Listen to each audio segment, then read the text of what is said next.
모르는 가장 아름다운 이야기, 드라마틱한 영화 한 편을 오늘 소개하고자 합니다. 한 남자가 있었어요. 근데 살고 있던 지역이 땅들이 바짝바짝 말라가고 그 주변의 모든 사람들이 살기 힘들어서 얼굴이 어두워지고 그 땅에 흉년이 들었습니다. 그 장소는 베들레헴이에요. 베들레헴이라는 것은 떡집이잖아요. 떡집인데 떡이 없는 거예요. 그래서 그들은 가까운 이웃나라 모압으로 이민 가려고 가족들이 함께 떠났습니다. 배고픔이라는 것이 신앙보다 더 중요한, 그 자리를 지키지 아니하고 떠나게 되는 그런 모습, 가진 거 다 싸들고 갔습니다. 그런데 그곳에 가면 좋을 줄 알았는데 그곳에서도 또 어려움을 당하기 시작하고 그 남자는 죽고 그 아내는 또 슬픔에 빠졌습니다. 그리고 조금 지나서 이제 자녀들이, 두 아들이 성장해서 결혼을 했어요.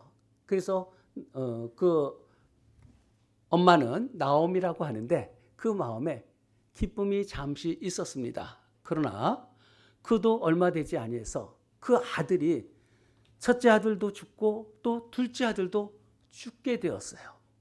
그래서 너무 마음이 슬펐습니다. 남은 것은 그 시어머니 그리고 며느리 둘만 남았어요. 여자 셋만 남아서 이제는 어찌 살아갈 방법도 없는 그런 상황 속에 있는데 고향 땅에 하나님께서 돌보시며 그곳에 먹을 것을 풍성히 주셨다는 소문을 듣게 됩니다. 그 소식을 듣고 나는 고향으로 돌아가리라는 그 마음을 품고 이제 며느리들과 가려고 하는데 가만히 보니까 며느리들은 이방인이잖아요. 또 그곳에 가서 어떻게 살아갈 방법도 없잖아요. 그러니 너희는 본가로 돌아가라고 얘기했는데 그들은 그래도 어머니와 함께 있겠다고 이야기를 합니다. 그래서 그들과 같이 대화하면서 그러면 내가 언제 이 나이가 늙었는데 내가 자식을 낳을 수 있겠느냐. 하나님이 은혜를 또 주셔서 자식을 낳았다고 해도 그 자식이 언제 자라서 너희들의 그 남편 역할을 할 수 있겠느냐. 이 이야기를 하는 거예요. 이게 무슨 말이냐면은 그 모압으로 내려갔다고 할지라도 여전히 그의 신앙과는 이 계대 결혼이라고 있잖아요. 하나님이 말씀하신 법에 따라서 내 후손을 통해서 그 형제가 죽으면 그 다음 형제가 거두어 드리는 이런 그 계대 결혼에 대해서 이야기를 하는 거예요. 그래서 그러면 결국은 그 중에서 한 며느리는 울면서 돌아갔는데 또 한 며느리가 남았어요. 나에게 어머니 강요하지 마세요 라고 이야기합니다. 그리고 말씀이 선포된 것이 2장 16절에, 이거 아주 유명한 말씀이에요. 어머니 나에게 강권하지 마세요. 어머니 가시는 곳에 나도 갔고 어머니 머무는 곳에 나도 머물겠습니다. 또한 어머니 백성이 나의 백성이 되고 어머니의 하나님의 나의 하나님이 됨입니다. 어머니와 나와의 헤어지는 것은 죽음 외에는 그럴 수 없습니다. 그러지 않으면 하나님이 나에게 복을 주지 아니하실 것이다. 이런 자신의 서원하면서 하나님 앞에 살기로 작정하고 어머니를 따라가겠다고 하는 거예요. 이 룻기의 주인공 아닙니까? 그래서 그 룻을 데리고 이 나오미는 고향 땅으로 돌아왔어요. 고향 땅에 들어오니까 주변 사람들이 와 나오미 왔다 하면서 환영을 하잖아요. 근데 그런 이야기하는 거예요. 난 나오미라고 얘기하지 마. 나오미란 말은 기쁨이란 뜻이거든요. 나 나오미라 하지 마라. 내가 마라라고 불러다오. 그렇게 해요. 마라는 거, 마라의 쓴물 알잖아요. 마라는 거 쓰다는 거거든요. 고통스럽다는 거예요. 나는 풍족하게 나갔지만 잘 먹고 잘 살려고 갔는데 하나님을 떠나서 남편도 잃고 자식들도 잃고 가진 재산 다 사라지고 나는 고통만 가지고 돌아왔다라고 이야기를 합니다. 그런 가운데서 그 룻은 시모를 너무 잘 섬기는 거예요. 며느리가. 이 시대가 사사라고 했는데 사사기는 자기 욕심대로 자기 욕망대로 사는 시대 아니겠습니까? 자기 소견이 옳다면 옳은 대로 사는 그런 시대였는데 이 배경은 참 아름다워요. 서로가 배려하고 사랑하는 내용이 룻기에는 가득 차 있어요. 나쁜 사람 등장에 한 명도 없어요. 이렇게 서로 배려하는 이런 마음으로 돌아가서 룻은 시어머니를 섬기기 위해서 시어머니한테 제가 나가서 이삭을 주워오겠습니다 라고 고백을 합니다. 어떻게 해요? 그래도 먹고 살아야 하니까 이삭을 주스러 나갔습니다. 그런데 그 밭이 우연히 보아스라는 사람, 주인이 보아스라는 사람의 땅에서 이삭을 줍게 되었습니다. 그런데 또 마침 이 성경에 보면 우연이라고 표현하고요. 또 마침 이 보아스가 그 밭에 그때 온 거예요. 근데 그 장면도 보아스와 그 종들이 일하는 현장 속에서 얼마나 훈훈한지 몰라요. 보아스는 일하는 종들을 향해서 하나님께서 여호와께서 너희들과 함께 할 것이다 하면서 축복을 해줘요. 그리고 일하는 사람들은 한결같이 하나님께서 우리 주인을 복을 주실 것입니다 라고 또 화답을 합니다. 지금의 노사 갈등이나 이런 게 하나도 없이 이 노사 관계가 너무 아름다운 그러한 모습이에요. 보아스는 경건한 사람이었고요. 덕망이 있었고요. 그리고 모든 사람에게 존중을 받는 그러한 아주 인품이 뛰어난 보아스였어요. 그런데 저기 끝에 열심히 이삭을 줍는 소녀를 보고 젊은 여인이죠. 그거 보면서 저는 누구냐 처음 보니까 얘기하니까 그가 나오미의 며느리 룻이라고 합니다. 모압 여인입니다. 모압 소녀입니다. 성경이 그렇게 표현해요. 모압 소녀라고 이야기합니다. 그런데 그 소식이 그 조그만 동네에서 다 들리잖아요.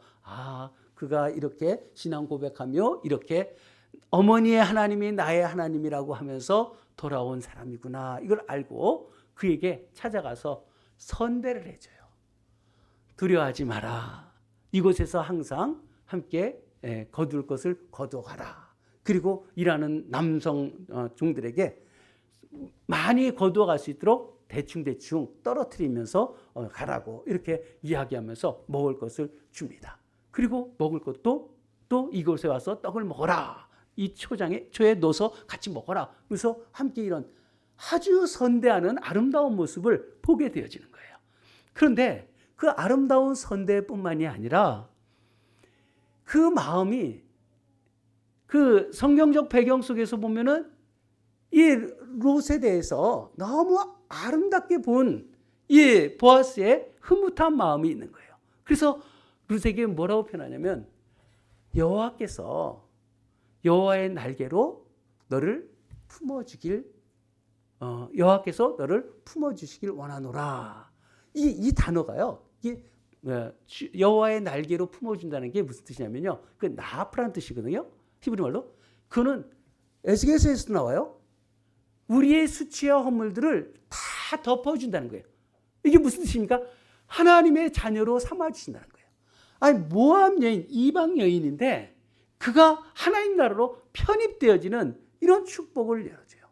그랬더니 이 룻은 이 보아스를 맞이하는 그 태도가 아주 정말 지나칠 만큼 겸양스럽고요. 겸손하게 그리고 아주 최대한 선대해 준 것에 대한 고마움, 그 존경하는 마음을 전부 다 담아서 이렇게 따르는 모습을 보게 돼요. 그러면서 그러한 며칠 이제 계속 그곳에서 나가서 이삭도 죽고 이렇게 지냈습니다. 근데 그 나오미가 어디 가서 주웠느냐 그랬더니 보아스라니까 보아스는 우리가 가까운 친척벌이 돼갖고 기업을 물을 자다라고 이야기를 해주는 거예요. 모압 여인이 기업을 물을 자는 게 그게 뭐 알겠습니까? 그럼 그것을 다 이제 알아듣는 거죠. 기업을 물을 자라는 것은 뭐냐면 그걸 고엘이라고 그래요. 고엘이란 것은 뭐냐면은 내가 안 해도 되는 거예요. 안 해도 되는데 그것을 자신이 지불해 주는 거예요. 그래서 내가 하지 않아도 될 것을 지불해 주는 이 고엘 사상은 구약 성경에 굉장히 중요한 신학적 사상이에요. 고엘 사상이 어디서 완성되냐면 예수 그리스도께서 우리가 구원하지 않아도 우리는 아무 할 말도 없는데 주님이 우리에게 오셔서 구원을 해 주셨잖아요. 영원한 생명을 주셨잖아요. 이게 고엘이거든요. 우리에게 주님께서 십자가에 달려 죽지 않으셔도 우리는 영원히 멸망할 존재로 살면 그만일 터인데 하나님은 우리를 환대하시고 하늘나라에서 나그네처럼 이 땅에 오시는 참 놀라운 일이 벌어진 거죠. 그래서 이 고엘이라는 이 기업 물을 자라는 것을 이야기해 주고 3장 들어가면 이런 얘기를 해요. 내가 너를 결혼을 하게 해줘야 되지 않겠느냐. 나오미가 그런 마음을 품고 너는 타작을 다 마쳤을 때 그때 보아스가 어디서 자는지 그것을 알아두었다가 그가 잘 때 그 발치밑으로 목욕하고 기름 향수 바르고 옷을 잘 갖춰 입고 그 발밑에 들어가 있어라 라고 이야기합니다. 그래서 그 말씀대로 룻은 시어머니의 말씀을 그대로 듣고 그대로 행하겠습니다. 네, 알겠습니다. 그런 거예요. 여러분 여기서 그리고 일이 벌어지는 거예요. 근데 이 문제가 있기에 이것을 어떻게 어떤 로맨스 이야기가 하는 게 아니라 보아스라는 사람은 아주 경건한 사람이에요. 하나님의 사람이에요. 그리고 그 마음속에는 덕망이 있고요.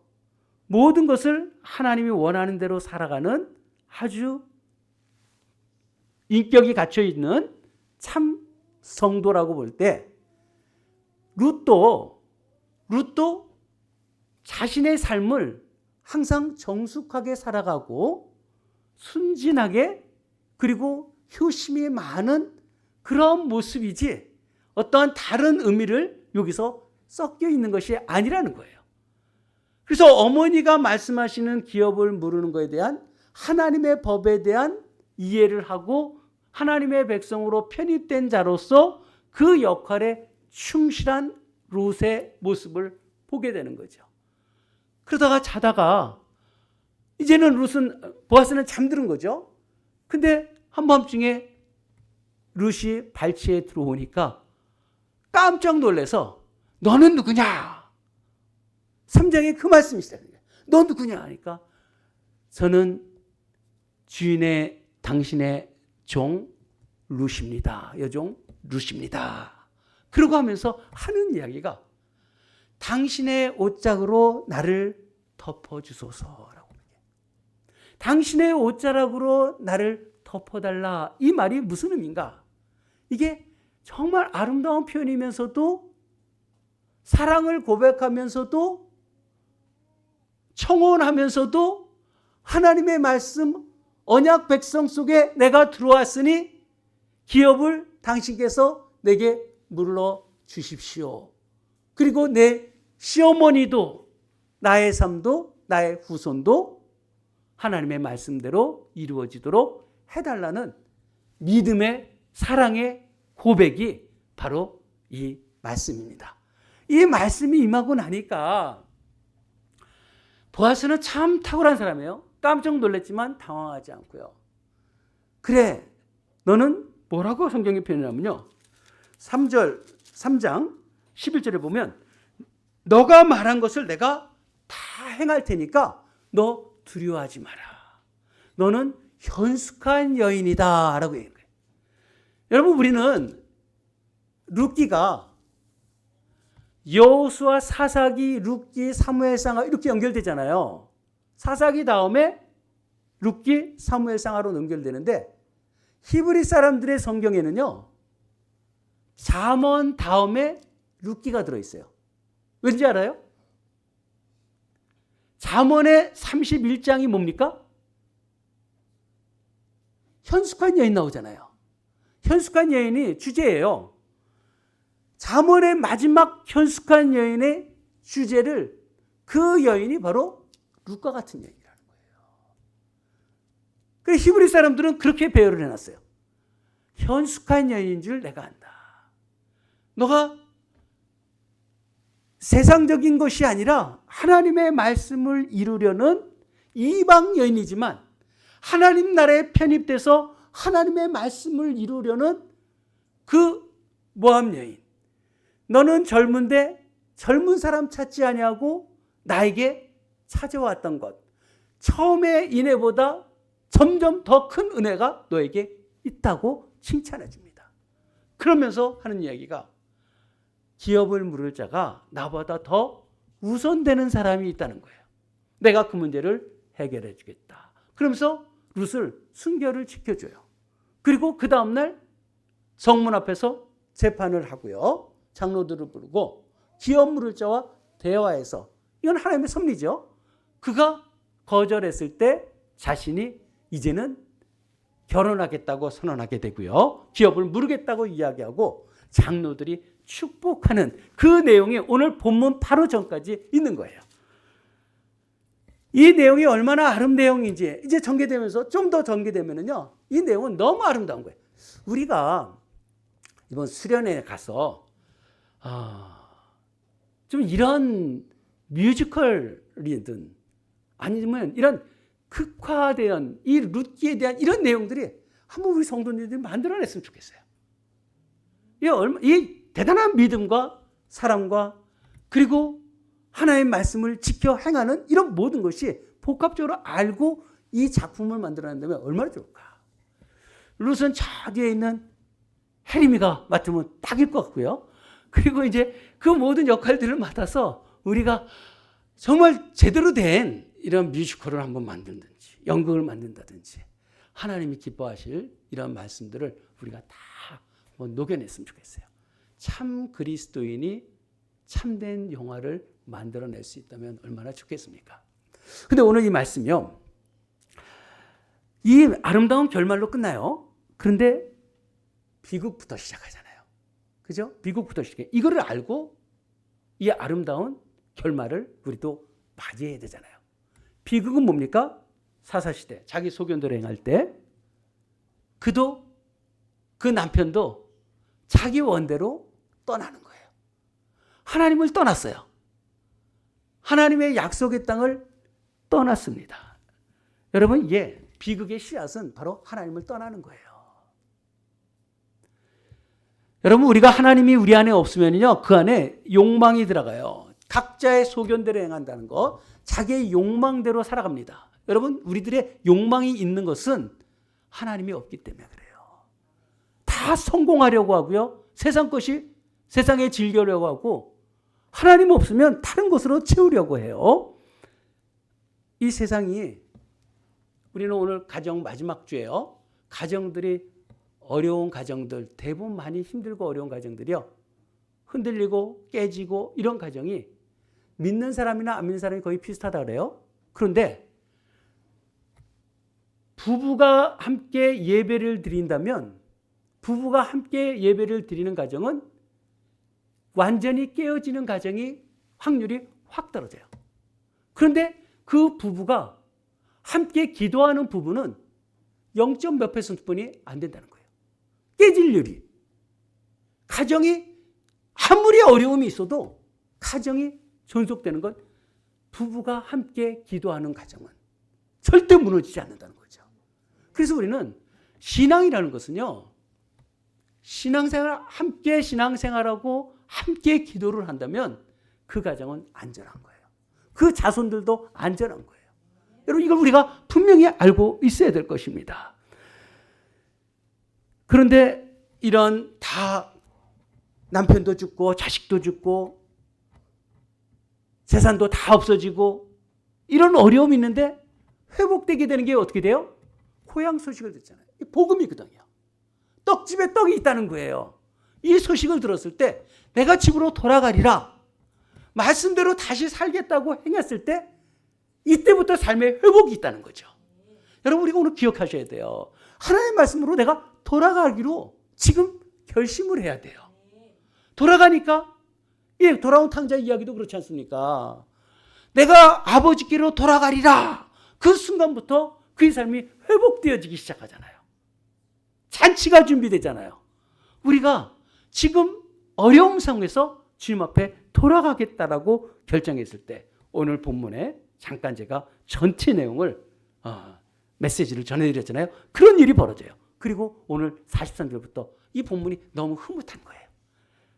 말씀을 보면서도 행복하고요. 기뻐요. 놀랍고요. 13절 보세요. 이제 4장 13절 오늘 본문에 들어가도록 하겠습니다. 이에 보아스가 룻을 맞이하고 아내를 삼았다는 거예요. 아내를 삼았고 이제 결혼을 했어요. 그런데 그에게 들어갔더니 여호와께서 그에게 임신하게 하셨다. 여러분, 누가 임신하게 했어요? 임신은 하나님이 하게 하신다는 거예요. 생명은 누가 줘요? 하나님이 주시는 거예요. 여러분, 임신을 하나님이 하신다는 거예요. 하나님이 임신하게 했어요. 그래서 생명은 하나님으로부터 왔어요. 여러분, 결혼이란 건 뭐예요? 결혼도 하나님이 주신 거예요. 하나님의 작품이에요. 결혼한다는 것이 가정을 이루는 거잖아요. 그래서 가정이라는 건요, 하나님의 작품이에요. 여러분 마음대로 내가 남편이 싫고 아내가 싫고 이런 개념이 아니에요. 부모가 싫고 이런 개념을 갖는 게 아니라 하나님이 작품으로 우리에게 주셨다는 거예요. 우리가 모를 뿐이에요. 여호와께서 자녀도 이렇게 주셨어요. 이 보네퍼, 디트리 보네퍼가 결혼 주례를 썼어요. 근데 주례를 쓰면서 어떤 말씀을 했냐면요. 너희가 사랑해서 결혼을 지탱하는 것이 아니다. 우린 사랑해서 결혼한다. 그러죠? 근데 사랑이 결혼을 지탱하는 게 아니라는 거예요. 끝까지 사랑하기가 힘들죠. 그렇지만 결혼을 했기에 너희들은 사랑을 지속할 수 있다. 이게 무슨 말일까요? 결혼이란 개념을요, 하나님이 선물로 주신 것이고 하나님의 언약이라는 것을 보네퍼는 알고 있는 거예요. 우리는 그래 눈 맞아서 결혼하는 이게 아니라 결혼 자체가 하나님의 선물이요. 하나님이 언약, 이것은 뭘 뜻합니까? 내가 구원이 흔들리지 않는 것은 하나님이 나를 끝까지 붙들기 때문에 영원한 삶을 살아가잖아요. 믿음이 그런 거 아니겠어요? 하나님이 나와 언약을 맺었기 때문에 내가 하나님의 백성으로 끝까지 존속할 수 있는 거예요. 우리가 내 마음대로 내가 하나님을 믿고 나를 의지한다면 내 손에 힘 빠지면 떨어져 나가는 거죠. 어떻게 하나님 앞에 구원을 받을 수 있겠습니까? 결혼이란 것이 하나님이 맺어준 것이라고 믿는다면 그것은 결코 우리가 마음대로 행동해서는 안 되는 거예요. 싫다고 싫어하지 말고요. 밉다고 미워하지 말고요. 하나님이 주신 것 선물이고 그것은 나의 문제가 아니라 하나님의 언약 관점 속에서 주신 말씀이란 것을 내가 붙들고 하는 거예요. 하나님의 작품이다. 그래서 하나님 앞에 사랑하는 거예요. 내 아내에게. 내 남편이 너무 못돼서 내 남편을 사랑할 수밖에 없는 것이고요. 내 아내를 아무리 나를 홀대해도 아내를 사랑할 수밖에 없고요. 이게 복음이에요. 그래서 우리 성도님들은 사실상 같이 신앙생활 잘하면 참 좋겠지만 그렇지 못할 때 참 혼자서 가정 세우냐고 지치기도 하고요. 참 힘들고 마음도 아프고 상처도 많이 있어요. 그러나 오늘 이 말씀 속에서 내게 자녀를 주셨다는 것도 하나님이 주셨어요. 여호와가 주셨다. 그러면 내 가정의 주인을 바꾸세요. 내 생각 속에서 내 한계 속에 좀 갇혀 있지 말고요. 말씀이 앞서야 한다는 거예요. 말씀 앞에 내가 복종하는 것이지. 내 마음을 하나님이 알아달라는 것보다도 하나님 말씀대로 내가 살아보려는 그런 모습이 우리에게 있을 때 가정이 세워진다는 거죠. 여러분 이런 일이 벌어지니까요. 14절에 이렇게 얘기해요. 주민들이 그 성읍에 있는 여인들이요. 나오미에게 찬송하라 그런 거예요. 왜? 여호와께서 자식을 주었다는 거예요. 찬송하라. 하나님 앞에 찬송해요. 모든 것 먼저 하나님 앞에 찬송하죠. 한 가정에 생명을 주신 것은요. 여러분 우리에게 공동체가 있잖아요. 누군가에게 생명 주셨다면 이게 공동체의 잔치예요. 이걸 알아야 돼요. 한 생명을 주니까 모두가 찬송하라 그러잖아요. 찬송을 하나님 앞에 올려드려요. 모두가 잔치가 되는 거예요. 여러분 가정이란 것은 사적 공간이 아니에요. 우리가 결혼했다고 나만 내 가정만이 그것이 아니라 공동체 속에서 가정이라는 거죠. 우리 가정을 통해서 내 자녀들이 잘 될 때 사회가 잘 되잖아요. 우리가 삶을 잘 살아내야 주변에 모두가 잘 사는 것이지. 우리가 개개인 속에서, 개가정 속에서 공동체와 교회와 이 나라 사회를 바라보는 거죠.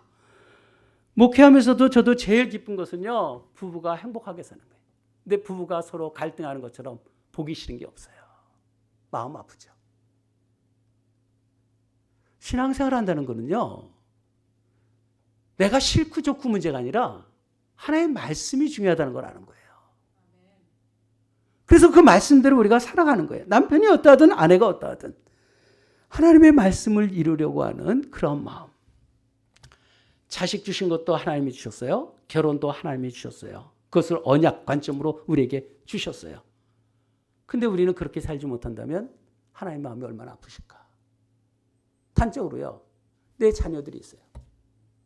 내 자녀들이 서로 다투면서 산다면 제 마음 찢어지는 거죠. 안 그렇겠어요? 여러분 자녀들이 결혼해서 잘못 살고 있다면 그것처럼 마음 아픈 게 어떻겠어요? 하나님이 바로 그런 마음이에요. 내가 남편과 아내와 갈등이 일어나고 자식과 부모와 갈등이 일어난다면 하나님 마음은 어떻겠어요? 하나님이 가정을 주는데 하나님 생각은 아무것도 안 해요. 하나님이 아프든 말든 내 마음대로 하는 게 그게 신앙입니까? 이해 못하는 건 아니에요. 여러분들이 얼마나 힘들면 그러겠어요. 그리고 여러분은 잘하는데 다른 사람들이 또 제대로 믿지 않으니까 이렇게 힘들고 어려운 일이 있을 수 있어요. 그렇을지라도 우리는 말씀대로 가는 거예요. 이게 그리스도인이에요. 말씀대로 사는 게 그리스도인이에요. 이유 불문 하나님이 말씀하신 대로 나는 살아가겠습니다. 그러면서 또 이런 이야기를 해요. 14절에요. 찬송하리라. 여호와께서 내게 기업 물을 자를 없게 하지 않았다. 기업 물을 자를 주셨다는 거예요. 고엘이라 그랬어요. 하나님께서 의무가 없는데 이 보아스는 자기가 꼭 안 해도 돼요. 그런 의무가 없지만 자신이 자발적으로 모든 것을 내어줍니다. 예수님이 왜 죄와 사모로 죽었던 우리를 살려주신 것처럼. 이 고엘이라는 것은요, 결국 여러분들이 남편과 아내를 대할 때 이런 고엘, 남편은 나에게 괴롭히고 나를 힘들게 해도 내가 고엘이 되어진다면 이게 얼마나 중요할까? 왜 남편 탓해요? 왜 아내 탓해요?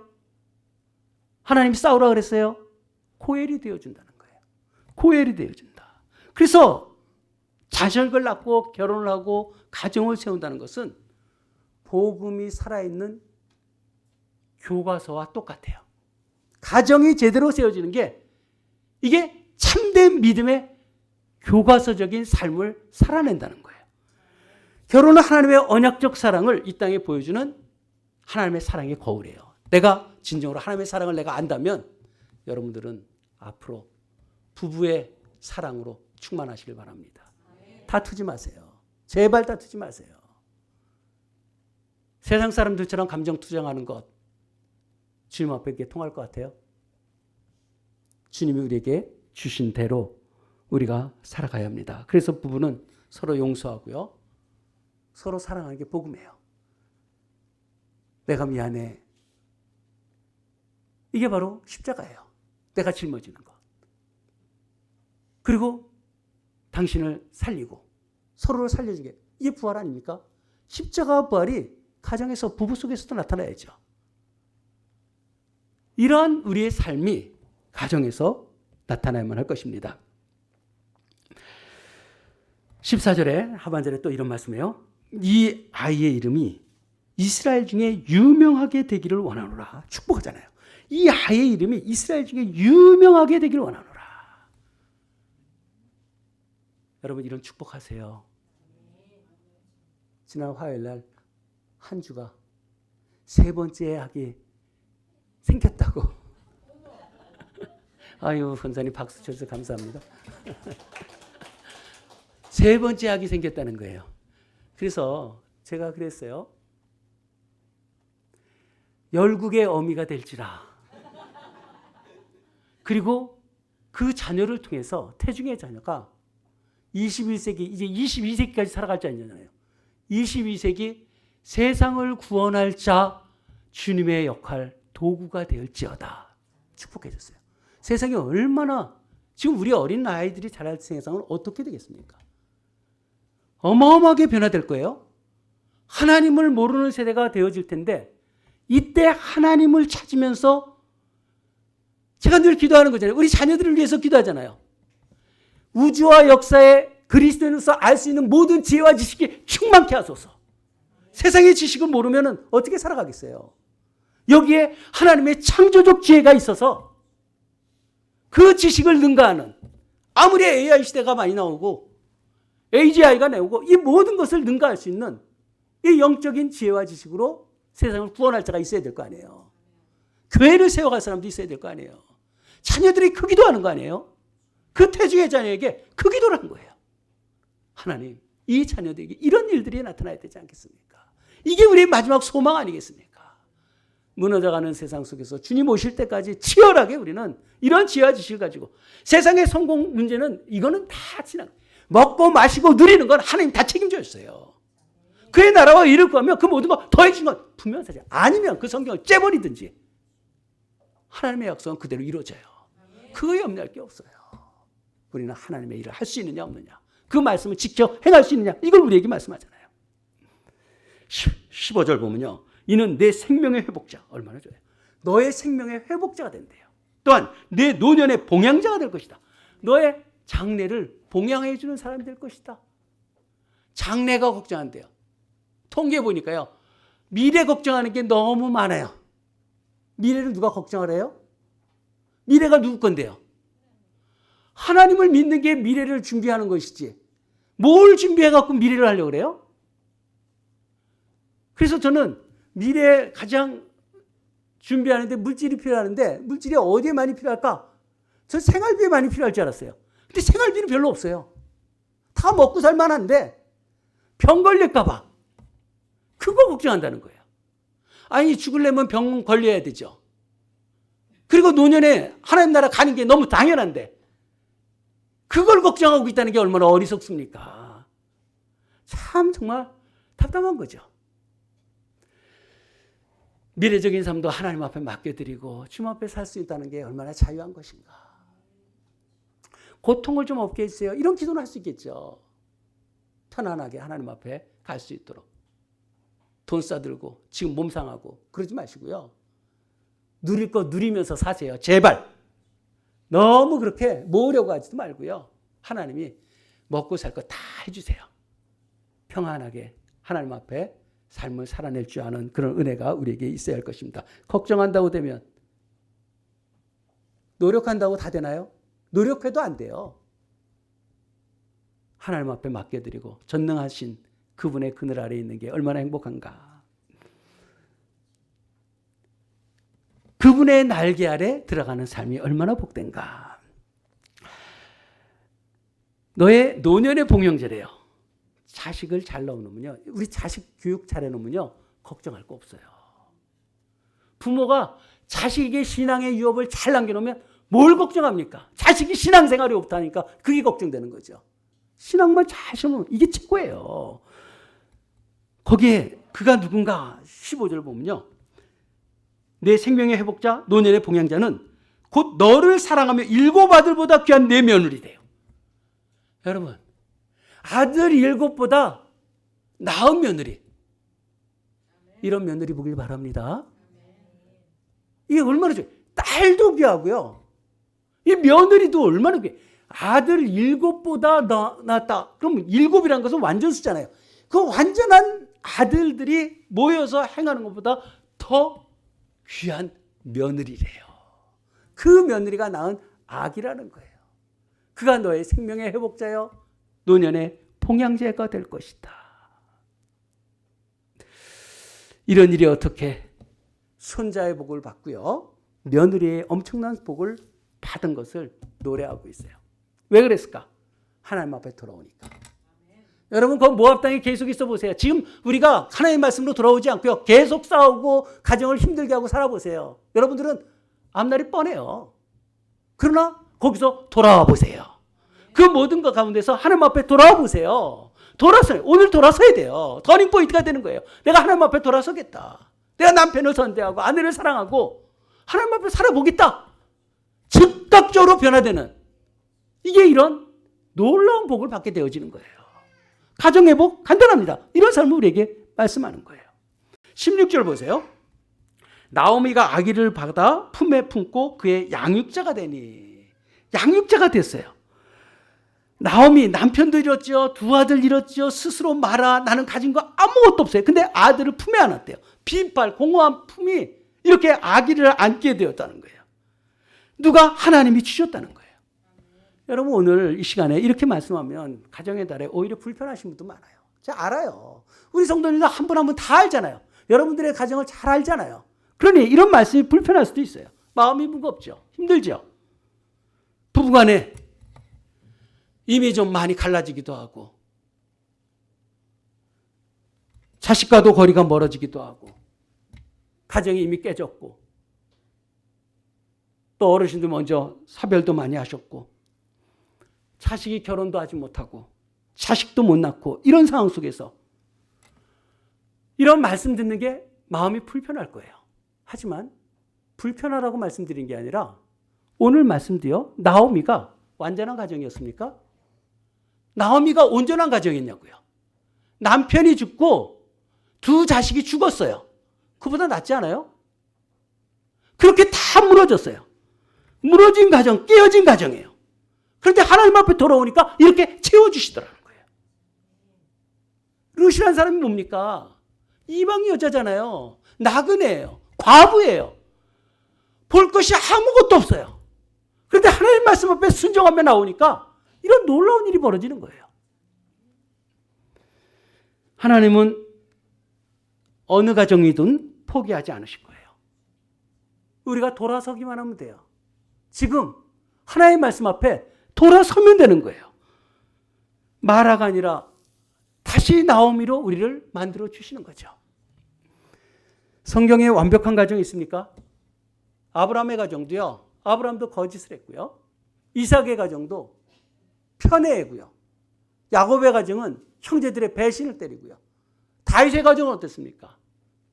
살인과 간음이 그 자손들까지 계속 있었잖아요. 근데 하나님 그 가정 버리지 않았어요. 하나님 왜 쓰십니까? 주께 돌아섰기 때문에. 하나님 앞에 붙들렸기 때문에. 여러분 우리가 하나님 앞에 붙들리라는 거죠. 이제 주님 앞에 돌아서는 거예요. 그럼 하나님 가정을 세우신다는 거예요. 이 시대 우리 모든 가정들이요. 어떤 이유든 깨어졌어요. 이미 많이 깨어져 있어요. 젊은 가정이든 나이가 들었는데도 나이가 다 들었으면 이제는 정신 차려야 하는데 나이가 들었는데도 옛날 생각만 하고 있어요. 회복하지 않고요. 이런 모습들이 우리에게 갈등을 그대로 갖고 있잖아요. 하나님은 완성된 가정을 찾는 게 아니에요. 우리가 회복될 가정을 찾고 계세요. 아멘. 여러분들의 가정이 회복되기를 하나님은 그토록 원하신다는 거예요. 말씀을 주님의 음성으로 들으세요.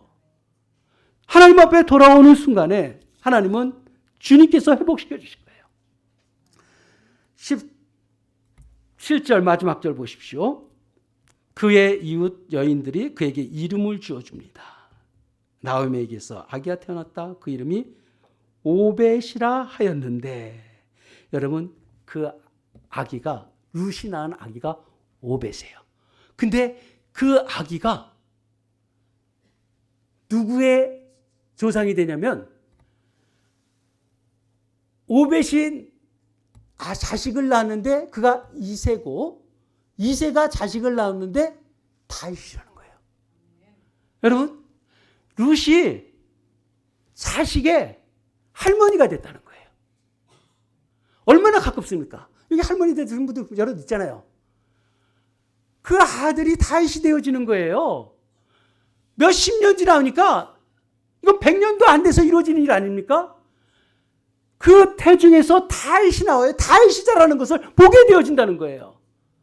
우리 눈에서 제가 뭐 정준이나 정원이나 그리고 하진이나 이런 아이들이 다윗처럼 자라는 것을 제가 보는 것, 되어지는 것 같이 너무 먼 이야기가 아니에요, 이거는요. 룻이 자식을 낳고 이들의 할머니 되어진 여러분, 이것만이 아니라 1000년이라는 세월이 지나니까 그 가문에서 예수 그리스도께서 오셨다는 거예요. 여러분, 우리가 지금 정신을 바짝 차리면 우리 가문에 다윗 같은 인물들이 나올 것이고요. 우리 가문에서 주님을 맞이할 수 있는 그런 사람들이 오실 거라는 거예요. 그래서 지금 우리 신앙생활을 어떻게 할 것인가? 가정을 어떻게 살 것인가? 가정이 회복되면요, 세상 역사가 달라지는 거예요. 우리 다음 세대 없다 이런 얘기하죠. 다음 세대 걱정할 게 왜 그래요? 사실상 우리가 우리 자녀들, 내 자녀들의 신앙 전수가 안 돼 있기 때문에 그렇잖아요. 내 자녀들만 교회에 나와 보세요. 그러면 다음 세대 없다는 얘기를 누가 할 수 있겠어요? 우리 마음대로 안 되죠. 이걸 가지고 우린 기도하라는 거죠. 내 자손들이 주님 앞에 나오게 하소서. 가정 세우는 마지막 주. 우리 가정 하나님 마지막 기회일 수도 있어요. 이렇게 살다가 끝나는 가정도 있을 수 있고요. 오늘 말씀 듣고 정말 이제 가정 세워야겠구나. 정말 나오미 가정 같은 루세 신앙의 순종을 통해서 나의 때 사는 만이 아니라 보아스와 행복하게 사는 것뿐만이 아니라 그 자손들이 하나님 나라를 일으키고 후대의 주님의 나라가 이루어지는 것이 나의 지금 태도에 달려있다는 것을 명백하게 우리에게 말씀하고 있습니다. 나오미가 어떻게 이렇게 될 줄이야. 룻이 이렇게 될 줄이야. 보아스가 홀몸으로 살다가 이렇게 될 줄이야. 누가 알았겠어요?